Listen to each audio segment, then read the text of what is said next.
Hey kids, do you like professional wrestling? We're gonna test ourselves this week. We kind of like professional wrestling too. This is Shake Them Ropes. I am Jeff Hawkins. He is Chris Novembrino. This is President's Day weekend. Chris, who's your favorite president?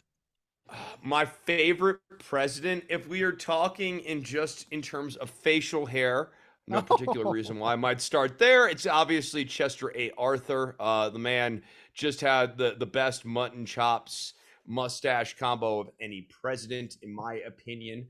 Many presidents didn't even try after Chet Arthur perfected the art form. There was that run I of presidents in like the late 19th century who were all like facial hair aficionados. You know, you had Yeah, Benjamin Harrison and Grover Cleveland and and Taft then and at some point, American politics decided that clean shaven was the way to go. You yes. have Coolidge and Herbert Hoover, FDR, not a mustache to be found on any of these men. Who's the last I president to have facial hair? Now that I think about it. probably Taft, because Wilson and Coolidge work a bipartisan conspiracy against Well, mustaches. Wilson probably had some other ideas of what facial hair meant. It's probably something for the plebes or something like that. You know, like Right. So, Wilson. so yeah, no, yeah, and Coolidge would also have been kind of like maybe facial hair is, is plebeian. He's a little more waspy, patrician-y.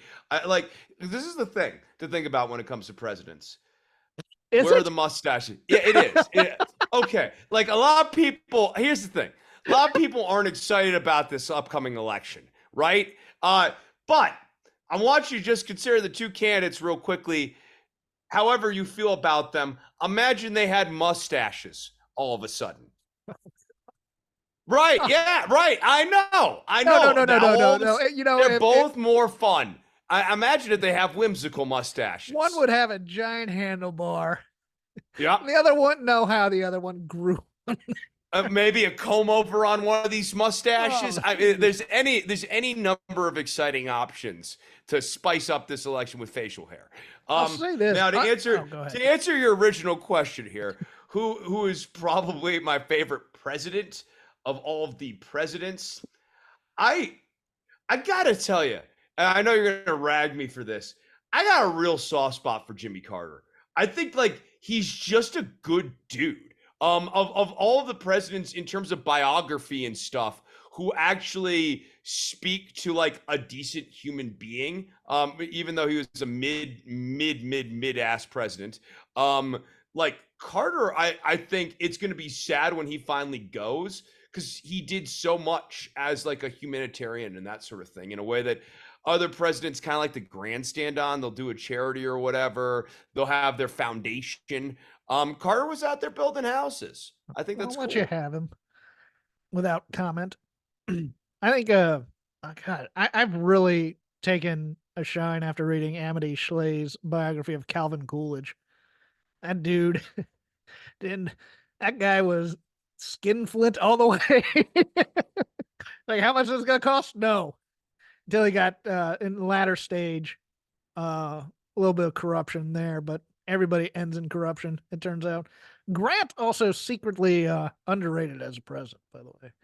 He uh he And you know who I find interesting and compelling is Nixon.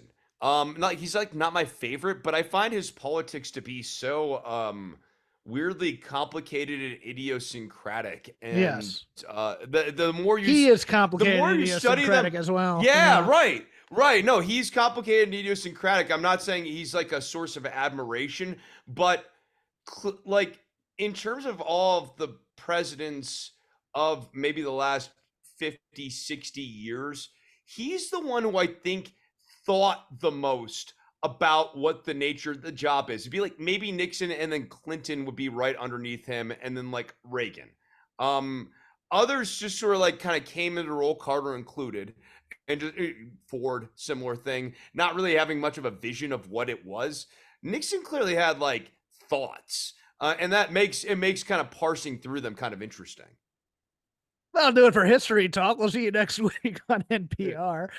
Leading off this week, why not? Rocky Romero and QT Marshall are now in the office for AEW. Rocky coming for the first time, QT Marshall returning.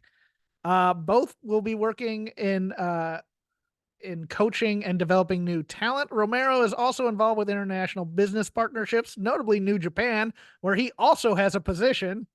It's kind of odd. And CMLL. Marshall's main job will be talent development and training wrestlers. QT, as noted, quit due to a difference in philosophy, but he really wanted to be a wrestler. And there's a part of me that feels really bad for him. Really does, because he went out there, goes, you know what? I'm going to bet on myself.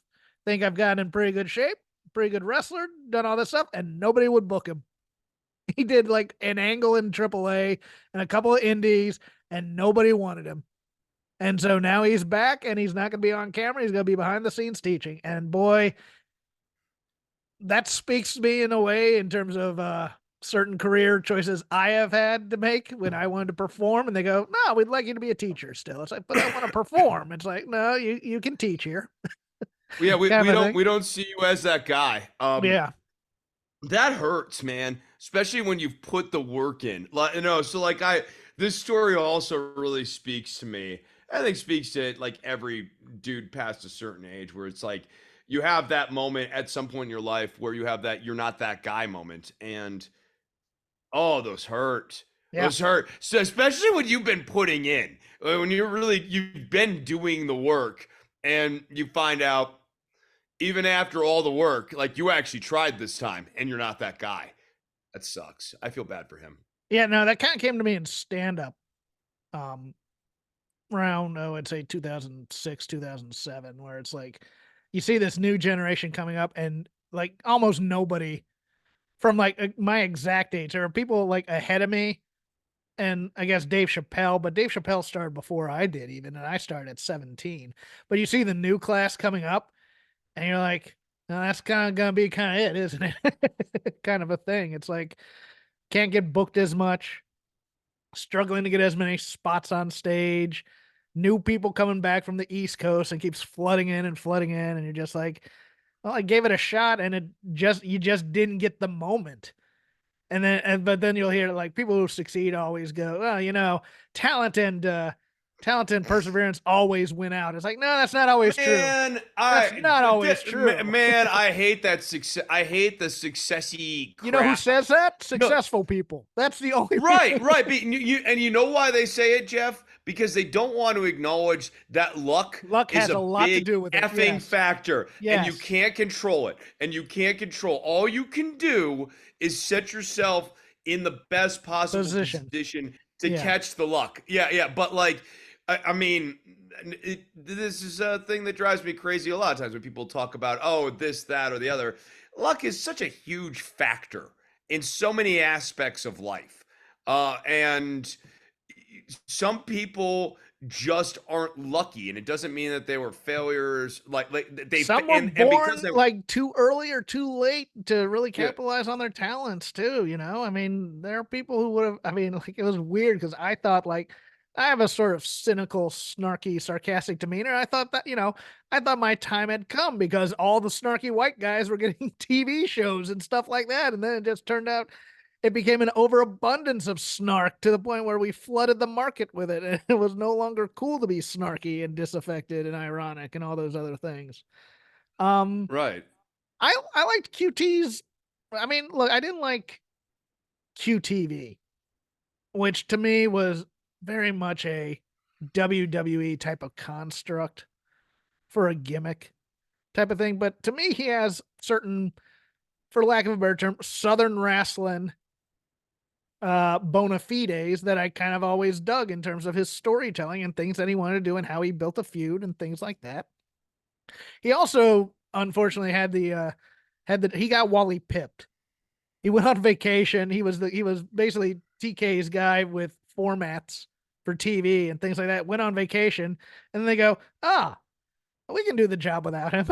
But he came back and kind of lost that kind of position there.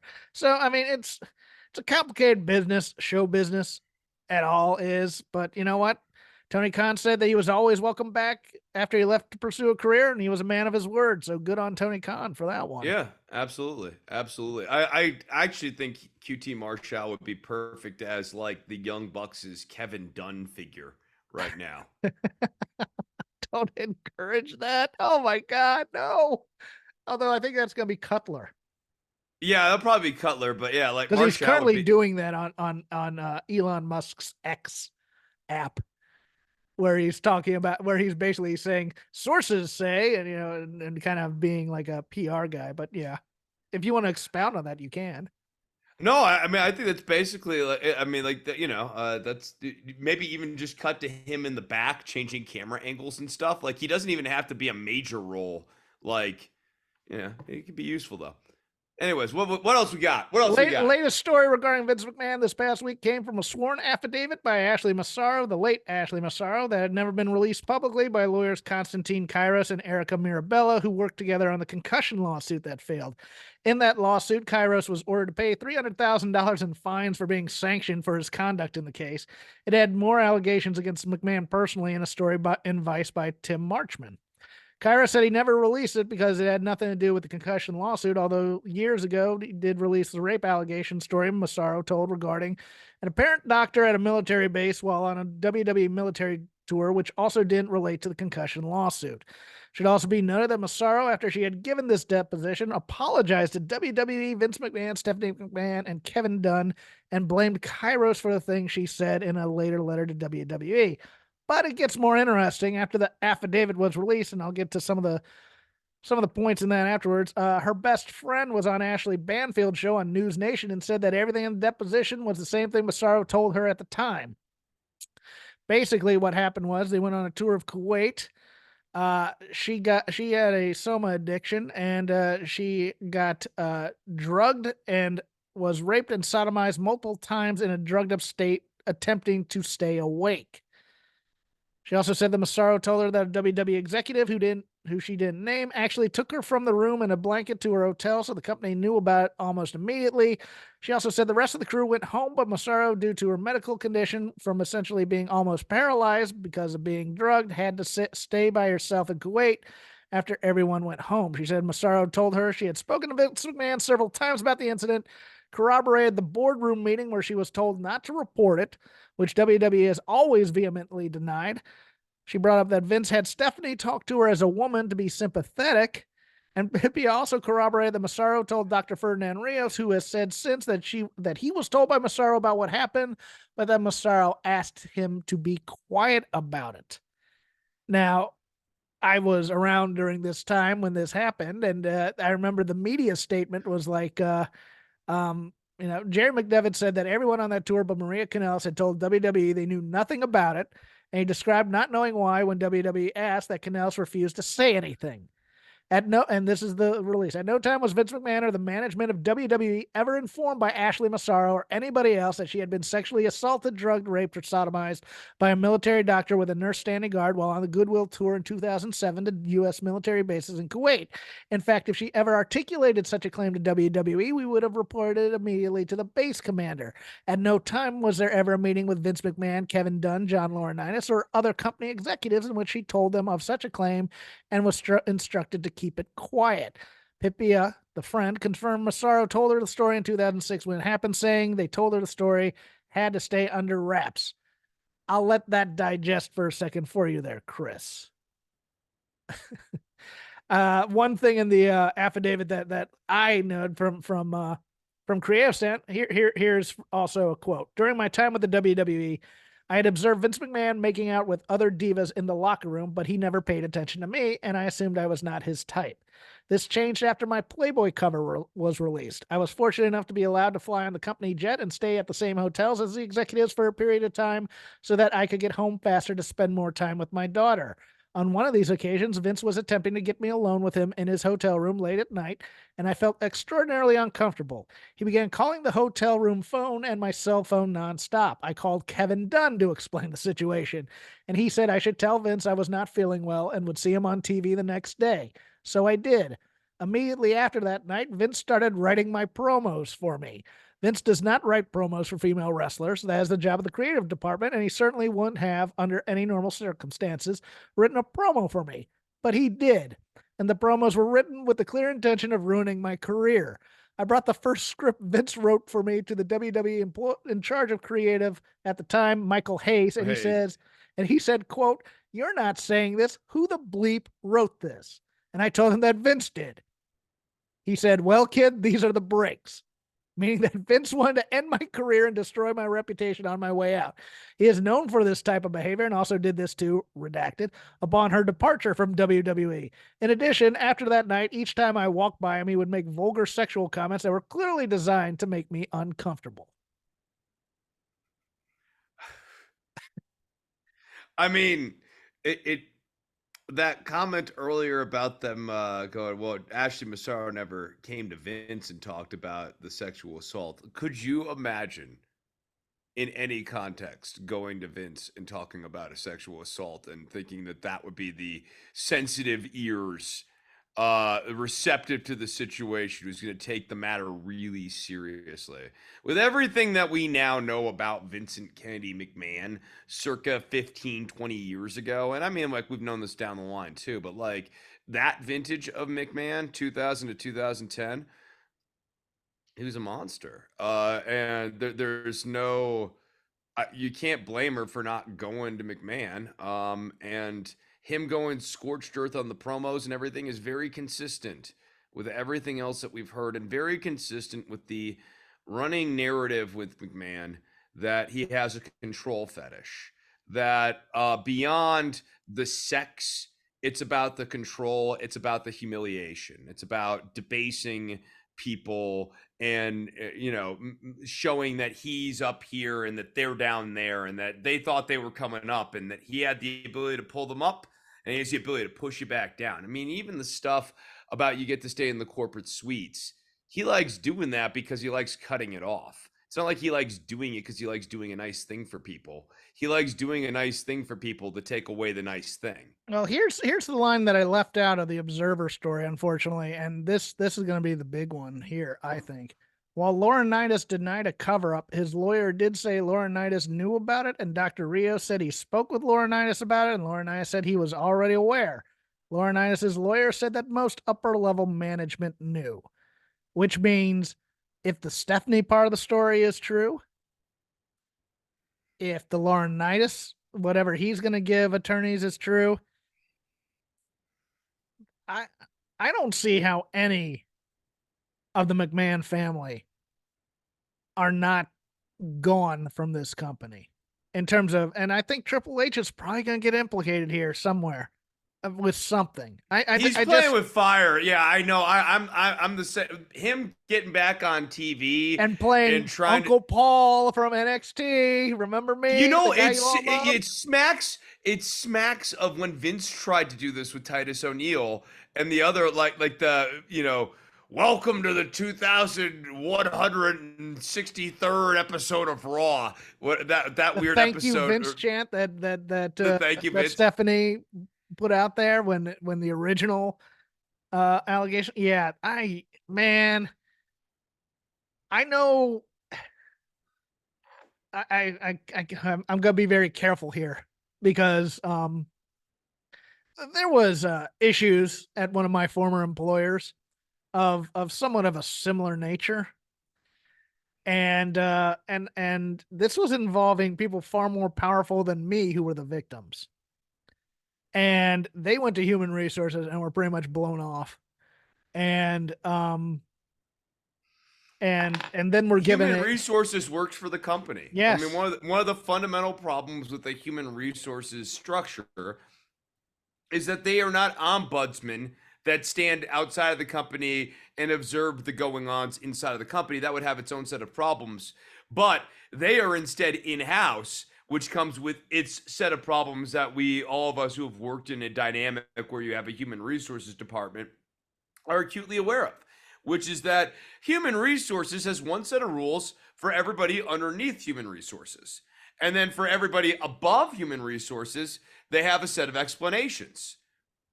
Yes, there's an internal directive and an external directive. External directive, Yeah. hey, we're here for you, the employees. Come to us with problems, blah blah blah. Internal directive, protect the money. Yep. It's oh god, this thing is going to it's funny to me because there's so much talk on the app you're not on anymore. about how we need to keep this in the news and keep talking about, keep talking about, keep talking about. But you can't talk about anything new until it gets to court. Although we keep getting these types of stories all the time, it's like, well, I guess we do have a lot we can keep talking about and keep hammering it and stuff like that. So it's one of those things where I don't have an agenda against WWE by keeping it in the news, but it's there, and you got to talk about it when it's there. That's the Yeah, thing for me. certainly I'm not. There are some people who are agenda driven who are Jeff like, will Jeff will vouch for me. I am not spending hours of my week digging up new WWE stories to bring down Vince McMahon. That is not the level of preparation I am bringing to this show. I mean, I just think as these stories continue to manifest, and those of us who have done any amount of like historical back stuff, or if you've just been watching wrestling for 20 years, you know a certain thing about McMahon because he put so much of his pathologies on TV. And as these stories come out, you go, does this wash with the Vince that I know?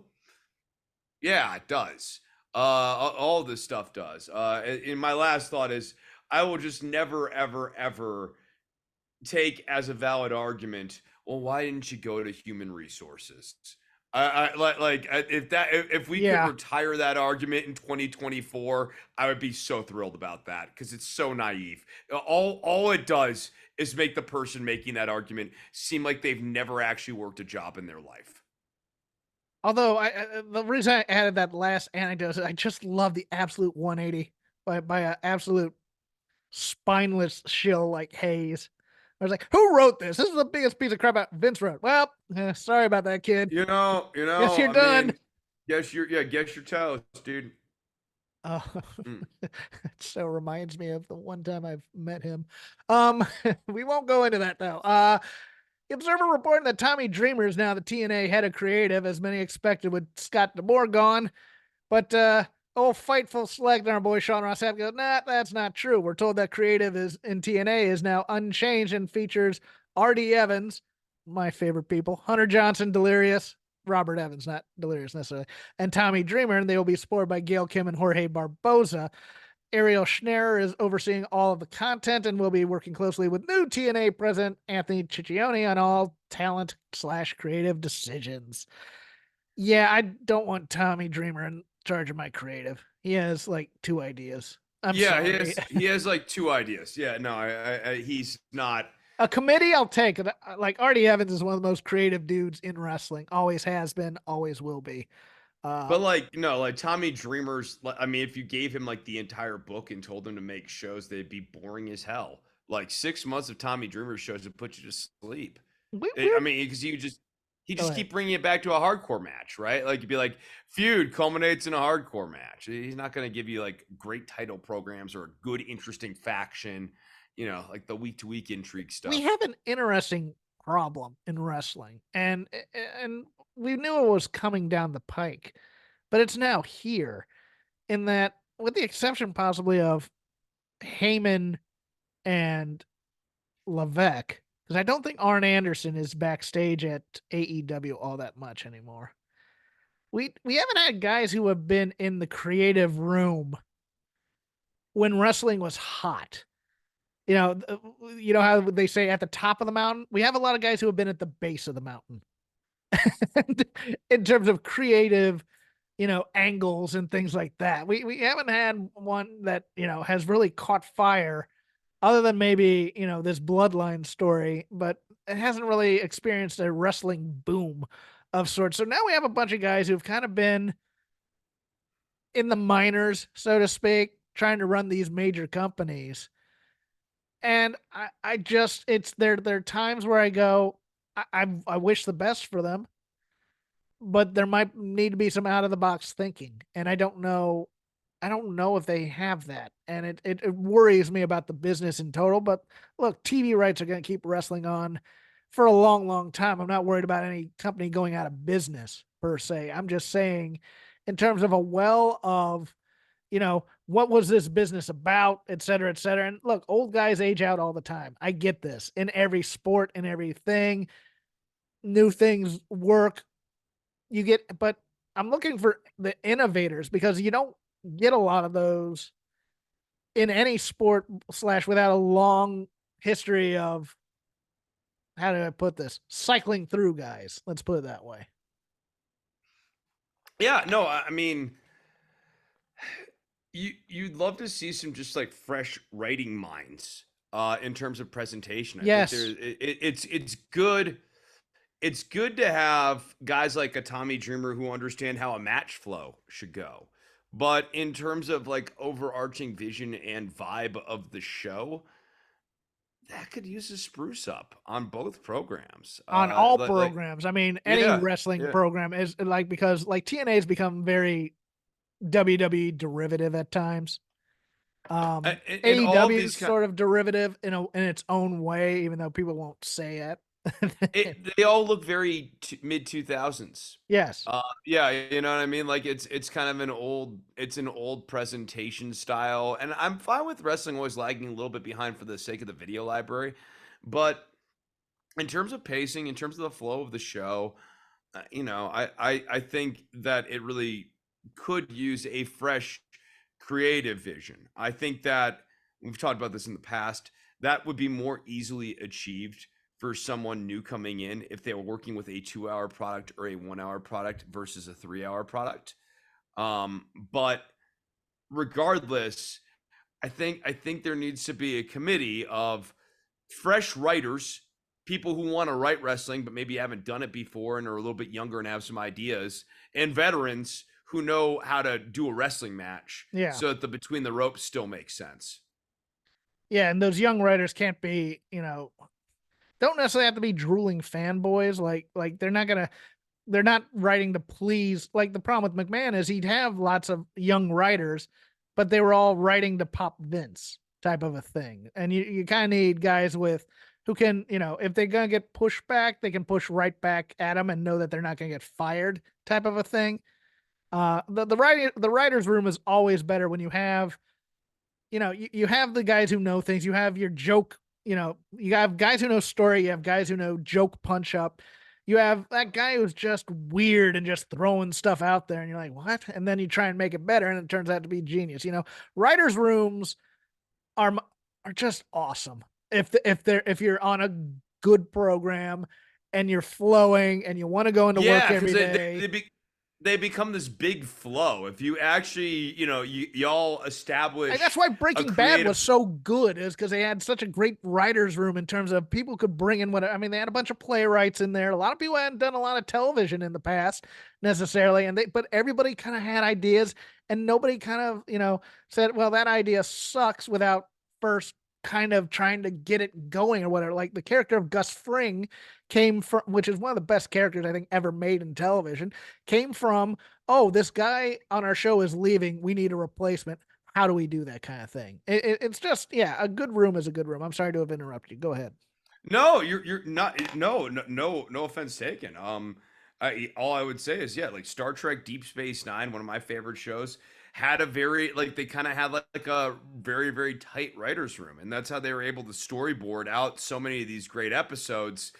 And also, then as everyone starts getting kind of a hive mind for what is our product, then that makes the engine that is the writers room work that much more. Well, I'll tie it into something you said earlier.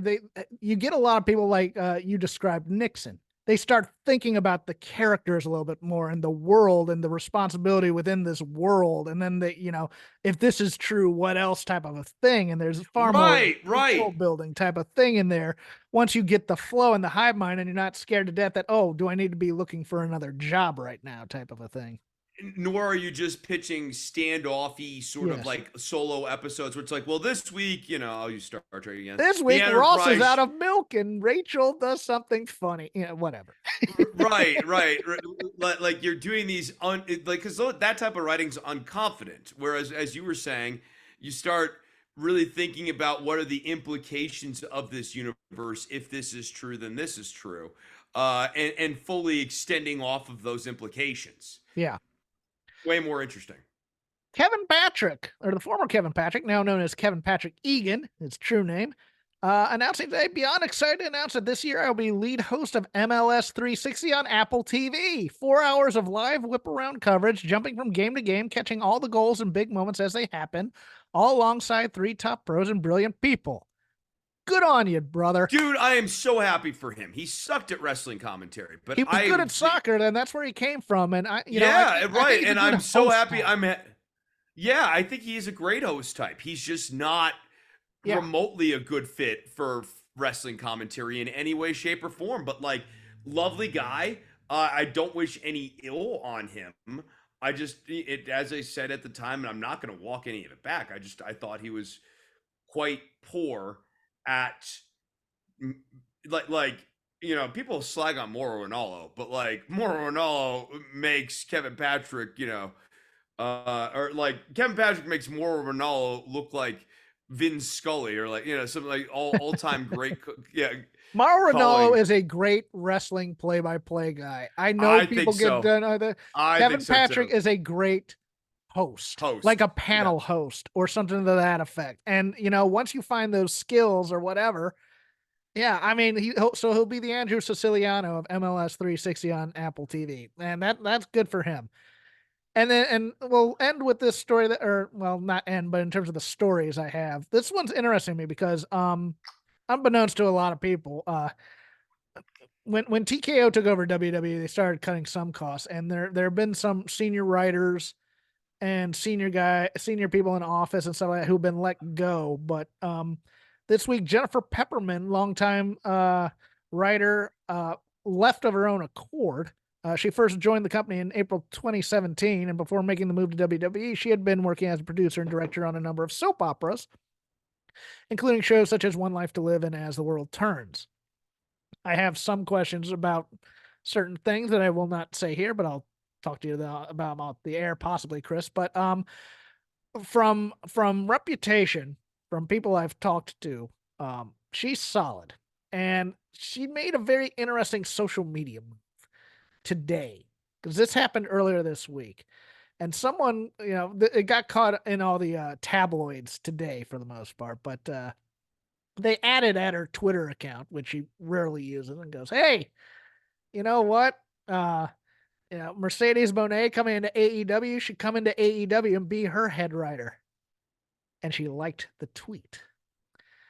I think if Mercedes has her own Brian Gewirtz, and I didn't ask because it's one of those things where it would be difficult for me to ask right now if Peppermint had worked on any of that golden role models Yeah. stories during the pandemic, or if she had been one of the ones behind the damage control angles or whatever. But if she's been writing a lot of the women's storylines in WWE of late, and I think the main roster women's division in terms of having through lines and things like that, I think they've been solid for the most part. If AEW is going to poach somebody from WWE's writing team, this would be one of those calls I'd bring her in for an interview. I mean, there's one thing that maybe would give me a little bit of pause here. If you hire someone like her with her background, people might start thinking that professional wrestling is just a male soap opera.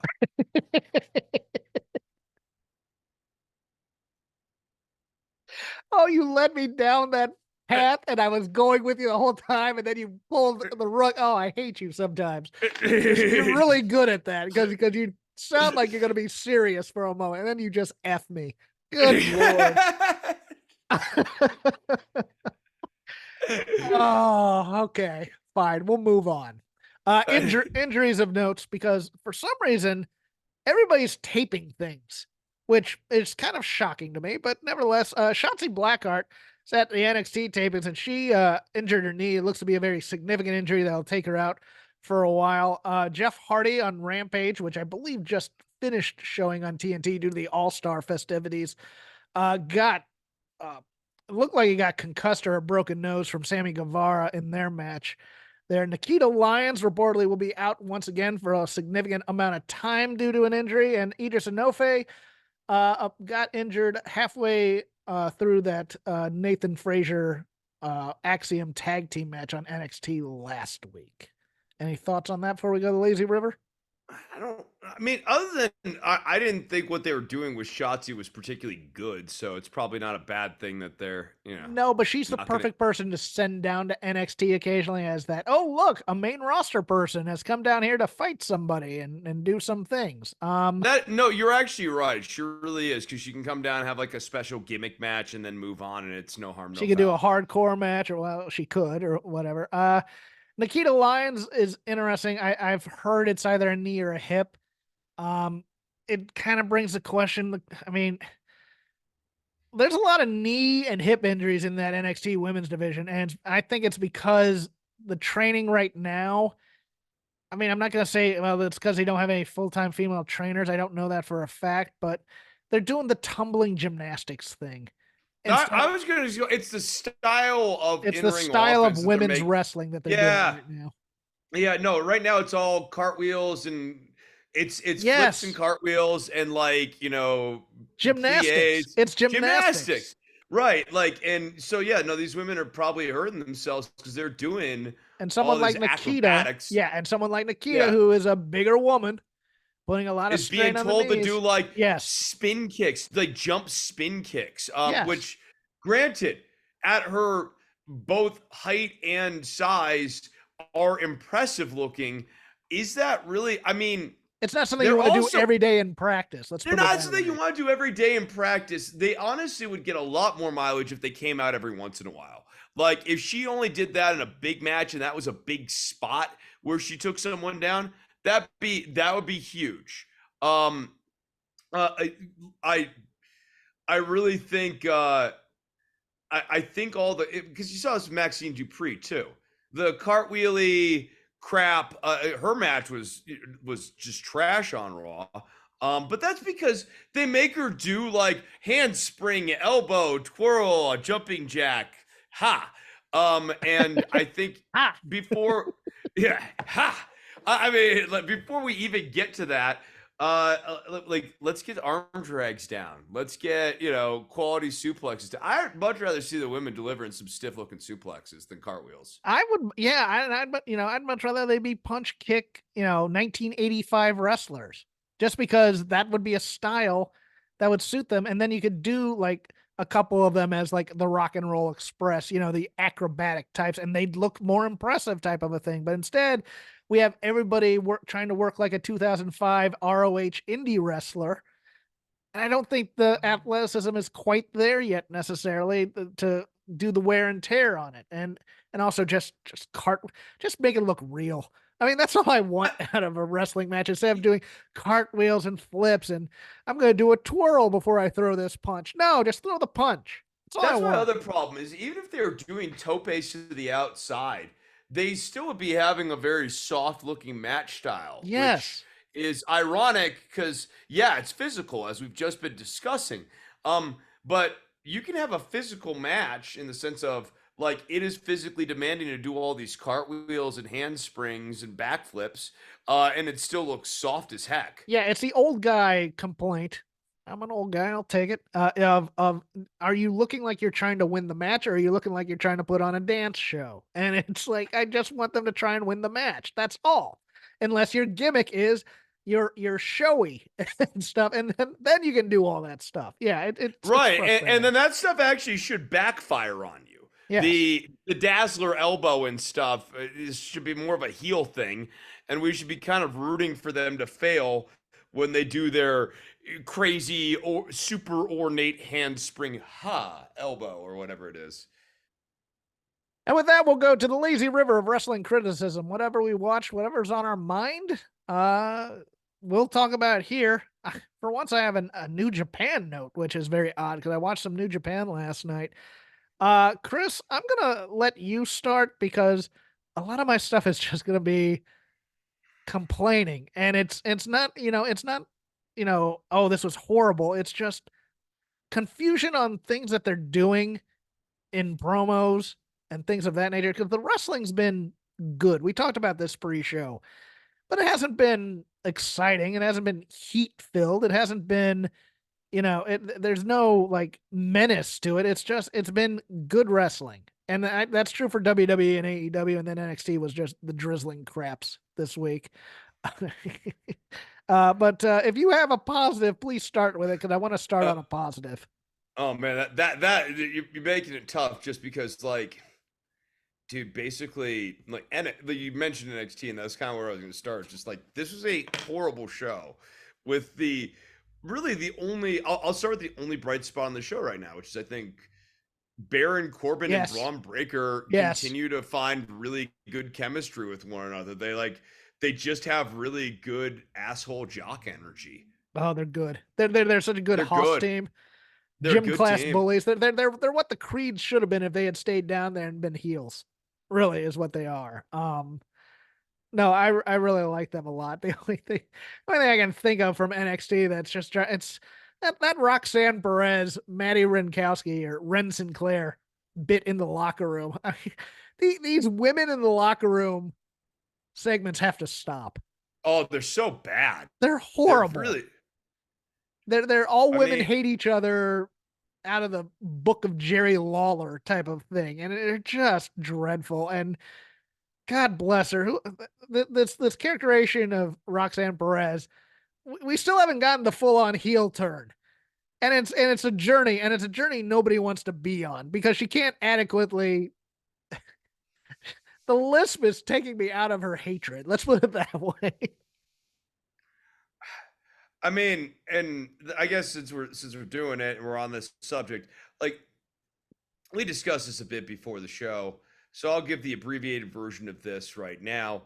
Adriana Rizzo is a dreadful, dreadful character who is not compelling in any way, shape, or form as a babyface. The only way I could really see, I hate this. We only know one accent mafioso crap that they have been doing with the family, but it might work if they were all heels and Adriana Rizzo's character was in like notably good at pulling strings and manipulating people. And like you did entire episodes of NXT around the notion that Rizzo knows how to manipulate both the men's locker room and the women's locker room. And like basically she plays the entire locker room like a fiddle for one episode. Like Something like that that gets she's not even cast against type in any way. She's a gun mall for the most part. She's not the they've now found the mafia attorney through what's that yeah, right. dude's Now that Luca's whatever his Crescio or name something is. like that. Yeah, I know what that is. I mean, like if she was the hit Crucifino. Luca Luca Crucifino. Yeah, Crucifino, who I like, and he's decent in his role. But like, yeah. if she was the one who came in as the hitman, if she was the heavy of the mafia, it's like, we have a job we need to do. Who are we gonna if that was her and she was a badass and she was great, then this thing would be a lot more interesting. But instead, Oh my she's god. this. What here, different debut. Imagine if you have Lorenzo and D'Angelo having a meeting. This is before we even know Rizzo. And D'Angelo goes, "You're in over your head, Lorenzo. I'm going to call Rizzo." And if for 3 weeks we see the impact of Rizzo, but we never see Rizzo, so we think Rizzo's a dude, Yeah, like, and a big dude. And like other people think Rizzo's a big dude. And then all of a sudden, we see Adriana Rizzo. This also allows you, in getting her over, to do things that like you couldn't necessarily put on TV, like her like taking a steel chair to a dude's head or something like that. You just show the aftermath of all that and establish that she's like this badass. But instead, she's like, "Hey, what's going on, boys? How y'all doing? I'm also with you twos." Like I want the it's meatball. Yeah, yeah, like it's who made just the gravy for Sunday dinner? no, she's like the Scrappy Doo of this team right now, and I think that there's a way to make it work. This isn't working at all. I could keep going on the family. Like the family has a gimmick let's based. get. There are more interesting things to talk about than this NXT. Fair There's enough. no more NXT talk. Okay. I'm gonna go to AEW Dynamite because there are some things that were bugging me. Like I like. Don't get me wrong. I liked the Dax. I liked the Dax. John Moxley match. Yeah, But but but liked is I where it's at liked on it. I that. didn't love Yeah, it I because didn't love it. I liked it it. never increased intensity or anything like that. But while I'm on this match, the the Blackpool Combat Club. Can we get consistency from one week to the next on what these guys' motivation is and what they're doing? Because from what I remember, Moxley said and Danielson are both, hey, if you want us to respect you, yeah, get in here and fight us and bleed with us. All right. Dax gets in the ring there, bleeds with them, and then Moxley, who is getting babyface cheers until he comes out and throws up the double deuce to people, is holding on to the choke too long. Claudio's obviously the heel. Danielson's kind of a babyface still. And don't give me this it's shades of gray stuff and you have this kind of thing in groups and things like that. Last They week, have no coherent rule. They could totally yes. be gray if they had a rule. Last week, they were the defenders of AEW from CMLL Invaders.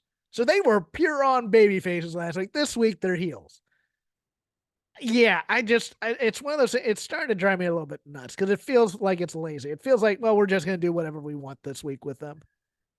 Yeah, and like in a way, you're kind of like letting them drive the car too, where it's like, well, Moxley and Claudio got their own ideas of what they want to do this week, so we're doing that. Yeah. I hate it. They need to. They can be a bounty hunter, true neutral, gray Boba Fetty sort of faction. Yes. If they have a standard rule, like if you actually fight hard and bleed with us, babyface or heel, and you fight hard and you bleed with us, we will give you grudging respect. I thought that the assault on FTR in particular was just so wildly out of character with them. Even if they have had matches in the past or whatever, it was so far afield from like what Blackpool Combat Club was supposed to be about in terms of like their values and ethics and that sort of stuff. Instead, they're Stone Cold Blackpool Combat Club. They're just like, oh, we're gonna hit the stunner on either baby faces or heels, no matter who it is after the match. But even then, you could build that ethos like we're just gonna beat people up, and we're gonna enjoy, and we're just gonna be full on heels, and we'll sometimes beat up heels too. But they need an ethos or they need a mission statement or something. Your turn, sir. Yeah, no, it's the lack of the ethos that bothers me. I continue to be, speaking of inconsistent writing or flummoxing writing, the Adam Page and Swerve Strickland thing. Thank you. Continues to be flummoxing. On one hand, the Adam Page line of "Don't write that I was angry. I wasn't angry." Had me so good. Drill? So good. Yeah, drill. Yeah. Like I have to. Don't write in the newspaper that I was angry. I was not angry. Yeah, it's so good. So good. It's a reference that I actually had to look up because I go, that sounds like a drill tweet. And yeah. Yeah, it is. No. That was really funny. But beyond that, right. Is Swerve really a good or compelling or interesting babyface right now, or just a guy with a tagline? Let me back you off right there because I have a rant in me about this. Go for it. Number one, Samoa Joe, awesome. Samoa Joe was the best damn thing about this entire promo segment. Comes in, gives a promo, gets tired of these two whiny bitches, and says, I'm just going to kick both your butts, and then leaves. Phenomenal. He's my favorite guy on AEW right now. What did he say at the end? Because I remember that being very funny. It was something like, oh, you think you're gonna pin? I'll pin you. You're gonna pin him, or you're gonna pin him. Screw it. I'm gonna kick both your asses. And he left. Yeah. I was trying to remember like what is he's great. He is an absolute bright spot on the show, though he has heavy transitional champion energy. He's like such a good champion. And Page, for as much grief as we've given him over the weeks, he's playing heel here, and he was very good. The problem here, and you've picked it out, is Swerve playing babyface when he's been a heel this entire time, even though the crowd's trying to turn him and he's getting cheers.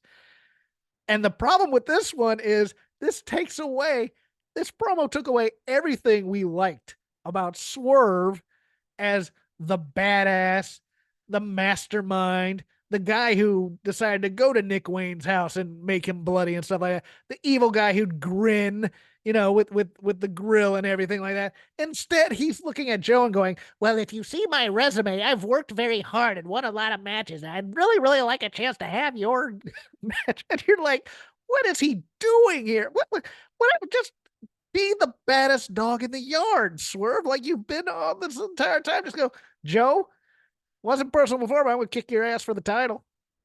Boom. Now I'm Why? interested. Why? Don't bring out Nana. Don't bring out Nana. Yeah, Nana don't bring does out the nothing. dancing clown. You know, it's that you just hold him back for a while, and he's dancing in the aisle. Everybody can do the dance for the crowd. He did this And then before you for send him. for the matches, and then you just give him the arm, say stay back. I'm going to handle this, and then he lost every bit of menace he ever had by doing this. I've been doing this for a long time, and this was the origin story that nobody wanted. I've been a pesky veteran for 14 years, up and down the roads, trying to get my chance for the world title. No, just be the badass you were when it's Swerve's house. You were Mm, exactly right. This was a tagline promo. He was cutting a babyface promo to get to whose house. yes, yes, and all the other in between. Yeah, that's where he needed to get back to. Is his safety point, right? Yes. All the other in between stuff was pretty weak because straight up, I think this match actually works the best with both, as weird as it might sound, both Paige and Strickland effectively as heels, and Joe is the effective babyface. Not necessarily stating it that outright, but don't try to turn Swerve into this good guy. Instead, It's the commit to good. the notion Yes, it's the this good. guy's a prick who will Yes, do anything to get the title, up to and including break into Adam Page's house. and And talking while to he his child. Yes. and talking to his child, and that while that would initially have been sympathetic for us, the viewers, for Adam Page's reaction to it is something we're not sympathetic to, and so that also makes him a heel. And have these guys both, I mean, because neither one of them are going to win the title here, right? So have some confidence in your story here. Give a good reason up front why neither one of them should. Swerve shouldn't win it because he's been trying to do this shit the wrong way. Yes. Yeah, okay, right now he's like, I have a dream, blah, blah, blah, blah, blah. But like, while he's been pursuing that dream, he's been willing to stab everybody in the neck, and karma should finally come for him. Meanwhile, Adam Page also should not be champion, and you tell that story too.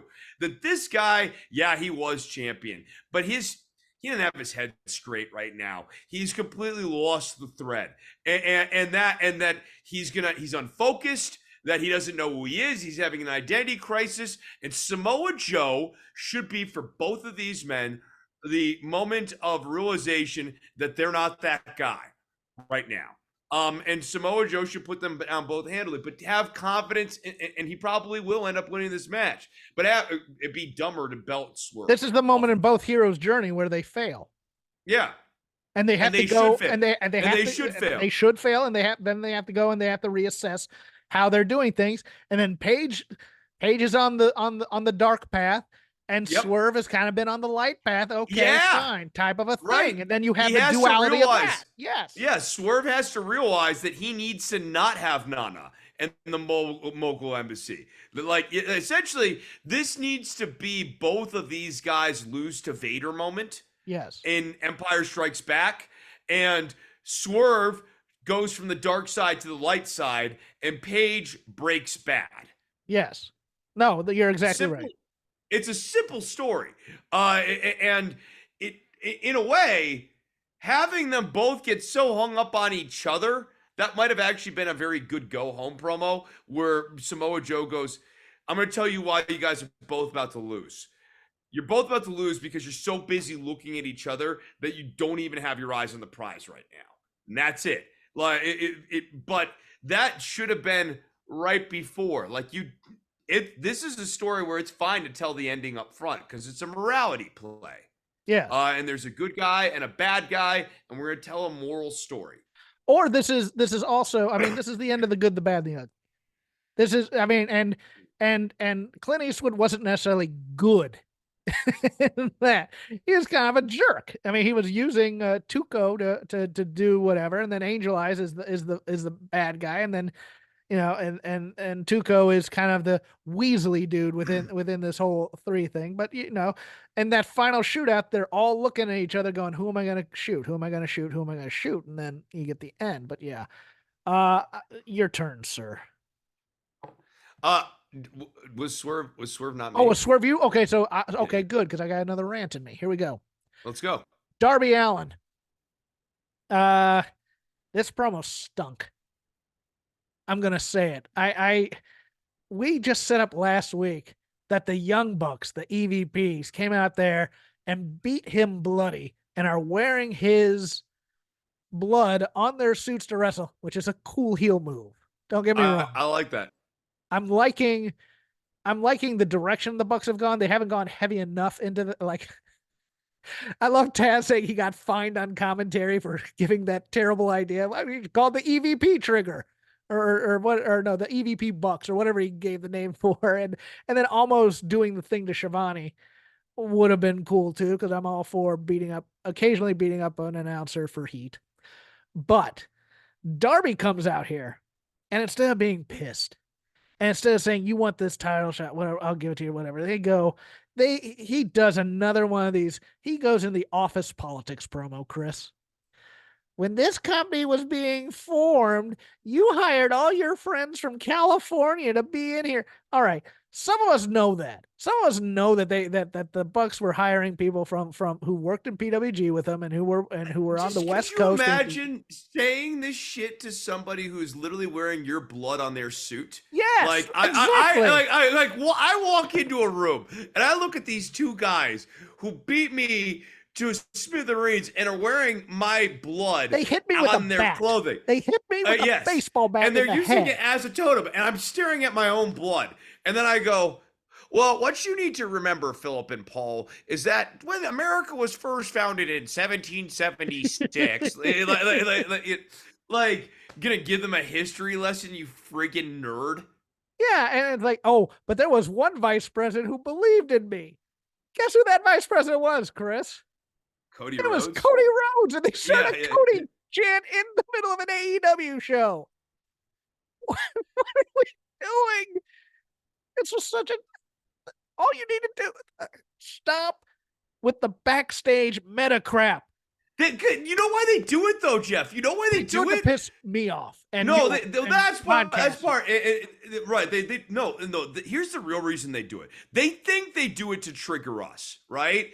The reason they really do it is because they don't have a really good universe to fall back on. Yeah. So, in absence of good writing, they appeal to the dirt Clever. sheets. Clever is the enemy of good, and Yes. it's clever, and it's like it's their clever way of avoiding good writing.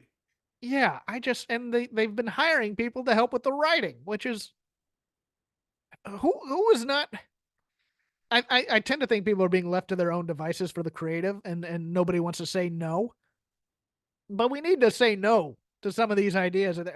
Darby should not be giving a crap about who has the bigger corner office on the 33rd floor of AEW Enterprises Inc.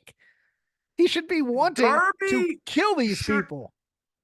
He should have shown up with the contract in his pocket, ambushed the young Bucks, bloodied them, and signed the contract in their blood. Yes. That is the appropriate reaction for what was done to him and what they want. They want a title match so bad, he's going to sign it in their blood. Yeah, and for the part of the match, the Young Bucks versus Top Flight, they gotta. If you're gonna do that kind of match, you need because Top Flight's like number 3 in their rankings or whatever, and this is to establish that the Bucks have now beaten a top 5 team and they can get in their thing. Top Flight should have had a lot more close calls in that, and I mean super close calls to the point where the Bucks don't have any idea what's going on. Then you give the nut shot. And then you walk over because that's heat right there. They just kick him in the balls after getting absolutely murder death by Top Flight instead of just, oh, here's a dive. Here's this. No, Top Flight should have ran them out of this building almost, to the point where we have to kick them in the nuts now. And now we're going to win. And now we're going to call ourselves number one contenders. That's the heat right there, kids. Not the we're having a good match with them and then we cheat to win, and we've cheated these fans out of a 4-star special. No, just have Top Flight almost think, because nobody ever thought Top Flight was going to win. You have to convince people that Top Flight might have won this match, and then, oh no, what are the Bucks going to do, type of a thing. And I don't think they went heavy enough into that. Yeah, no, I know that's another mistake on that, right? I liked the moment where Matt Jackson goes, "Oh man, these guys are good." Yeah, it was a great like in-ring piece of dialogue business at the wrong time and for the wrong story. I actually thought he did a really great job with that, though. So look, I'm throwing some flowers at Matt Jackson. Look at me. It's a new year, Jeff. New year, new no. oh no, I threw some. I mean, Yeah. I love the blood on the suit thing, and they haven't changed Yeah. their suits yet. I thought that was a strong. No, call. I agree. I agree. Like they're doing That's some just good a character work. jerk move, and I approve of But it. I would have had I mean, especially if you are ultimately going to end this story with Matt and Nick beating Sting and Darby, and getting the belts off of them. Because I guess maybe Sting and Darby retire as champions or whatever. But like, I would have had Top Flight taking 90% of this match. Yes. And the table's only turning when Nick finally cheats. That's what I was saying. That's what I just said. Yeah. Right. Like, that I agree. Okay, I good. agree. Yeah. It's your turn, sir. You know, let's go to the main event here. Orange Cassidy versus Matt Taven. If you had to describe to me Matt Taven's character in, I'm gonna ask for 3 sentences. Explain to me in like, give me 3. You know, like, not Matt is human, he is bad. No, I can give you these. Yeah. Okay, give me Matt Taven. Tag team partner of Mike Bennett, apparently a former ROH world champion, guy who held the giraffe. How's that? That's kind of what I got too. So like, he has no real personality. No. So you put this guy into a main event that is a foregone conclusion main event, no less, where also we firmly and reasonably and get outside interference. We expect it, we get it. I don't understand why Matt Taven was tapped for a main event match, other than the fact that Orange Cassidy is having a match against Roddy Strong. That does not give anywhere near enough of a reason to have Matt Taven have a main event match with Orange Cassidy. It was let alone hardcore. It was due to the attack on Chucky T last week. I know, but I mean, I'm with you. I'm with you on raise the stakes on the match against Roddy. Yeah. Don't do this. This gives Orange Cassidy stupid babyface syndrome. He is doing a plunder match weeks before a title match. But you know what all this was, don't you? This was all just smoke and mirrors to getting to another inch of Trent being closer to a heel turn. I mean, there's that, but it's the stupid babyface syndrome of Trent. Trent came out with a pipe and just got bodied. I laughed my ass off at that. But like, why would Orange Cassidy be so stupid as to accept a stipulation that's no disqualification? Yes. Knowing full well that he's going up against a heel faction stable with one ally, potentially. Like if you're going to do that, you have your insurance policies. It should have been what's his name? And a bunch of other people. I'll push back a little on that, because the insurance policies were, oh look, there's the box of chocolates from Chuck E. T. You know, with the thumbtacks in it. Right, that was the but way they kind of went, oh yeah, that's how they got around that. It's not a smart way to do it, but they did it. no, I mean, no, but you need human being insurance Yes, I policies for agree. other human Where was beings. Wardlow during this thing where he could have just Right. killed them? Right. No, this was a dumb match because you have to move a lot of pieces around to even make this match not make Orange Cassidy look stupid. And then after you move all those pieces around, what are we treated to? A match between Orange Cassidy and Matt Taven that nobody wanted. So like I don't think that this was it should have just been a no stipulation basic singles match wherein Orange Cassidy prevails over Matt Taven, and then we have the interstitial at the end. I thought this was a very silly usage of the main event slot on this episode of Dynamite. I watched a silly match last night. I watched from New Beginning in Osaka. I watched this what was basically New Japan's version of a War Games match between United Empire and the War Dogs. I will say this on the positive side. It was a interesting and brave experiment to do this kind of match in New Japan. Now, what they do is they only have one ring. Uh, they have the cage is not up on the apron. The cage is like around ringside, like it's about 8 foot tall. It's about the same size as the top of the ring, but it's like you have the mats around the ring, and then you have the cage on the outside of that. Right, it looks like an octagon almost, for UFC type of thing, but with a wrestling ring in it. You don't have a door on the cage; it's just kind of open air. People can walk into it. Still, they got to the same rules of the War Games. Um, 5 minute start, but they got to that because it was originally going to be 2 minutes for each person. But it's like, no, I want you for 10 minutes. No, I'll give you 5. Okay, great. Okay. So we get to that part of the War Games, and and then it becomes a plunder indie match where guys bringing in weapons down there and stuff like that. It was interesting, but you can't do this kind of bloodthirsty, maniacal type of match, and they worked it. I mean, it was a little indie-rific, but there were things that were Southern style in there where it looked like they were trying to fight and have a fight inside of it. It was kind of cool. But this Japanese audience is so quiet and polite. There's no heat to it, and it's so quiet while you're doing this. When you watch those first war games, those first 4 or 5 war games, this crowd are the Romans, looking for the blood of the Christians in the Colosseum. They're screaming for absolute death. The heat is on a level.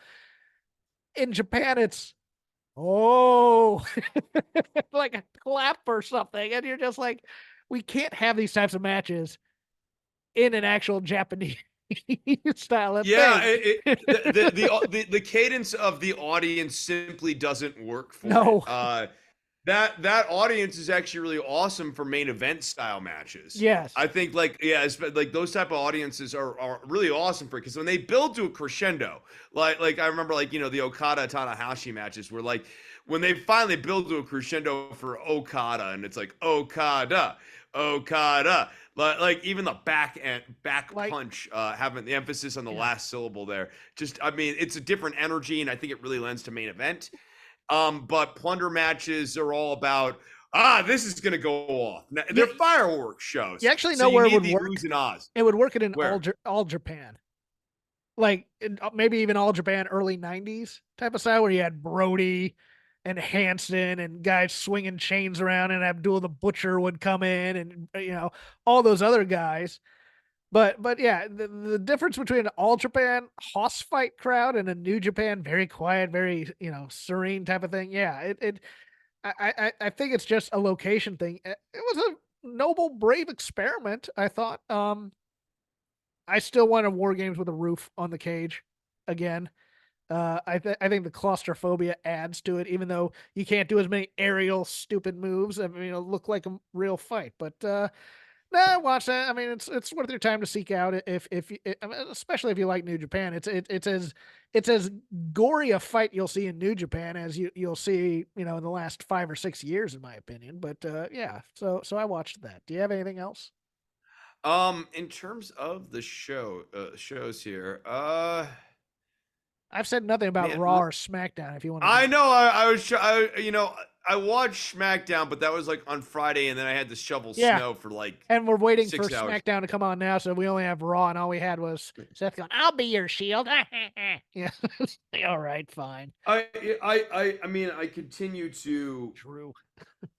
I continue to not enjoy the Rock, Cody, Seth, Roman. Like it's particularly Seth's part in it is so bad.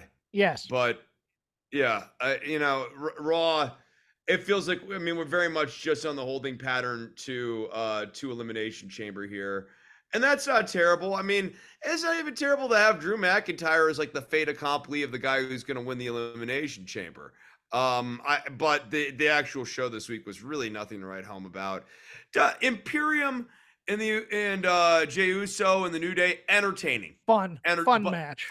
fun match. Like I mean, they're good. They're an entertaining group. All six of them. But It's just one of those things where you kind of want to see Imperium take that next step to being, a main event heel group as opposed to Gunther with 2 red shirts. And you never get that. And I've wanted that ever since they were in NXT. there's just like it's weird. There's like no place for him to go. It feels like it really.